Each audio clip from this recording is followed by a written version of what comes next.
والدین کو کیسے یقین ہو سکتا کہ وہ جو بھی کرتے اپنے بچوں کے لیے ان کے بچوں کی بہتری کے لیے ہے؟ یقین تو نہیں ہو سکتا، ان کو کرنا چاہیے ان کو، مگر بعض دفعہ غلط فیصلہ بھی کر لیتے ہیں اور بچوں کی بہتری کے لیے نہیں کرتے۔ کئی دفعہ لڑکی کی شادی زبردستی کرتے ہیں اور سمجھتے ہیں کہ ہم اس کی بھلائی کر رہے ہیں، اور مجھے ایسی لڑکیوں کے کئی خط آتے ہیں، وہ کہتے ہیں کہ اس جگہ ماں باپ ہماری شادی کرنا چاہتے ہیں، اور وہ کہتے ہیں بہت اچھا ہے مگر مجھے تو بالکل نہیں پسند، میرا دل نہیں لگتا اس سے۔ تو میں پھر نظارت ارشاد کی طرف سے نمائندہ بھیجتا ہوں، وہ باپ سے بھی بات کرتا ہے، ماں سے بھی بات کرتا ہے، بیٹی سے بھی بات کرتا ہے،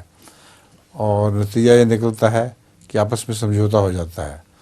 اور اکثر اوقات بعض دفعہ بچی کی بات مانی جاتی ہے، بعض دفعہ بچی سمجھ جاتی ہے اور ماں باپ کی بات مانی جاتی ہے۔ تو اس طرح حکمت سے فیصلہ کرنا چاہیے، مگر ضروری نہیں کہ جو ماں باپ چاہیں اس کے مطابق ٹھیک ہو۔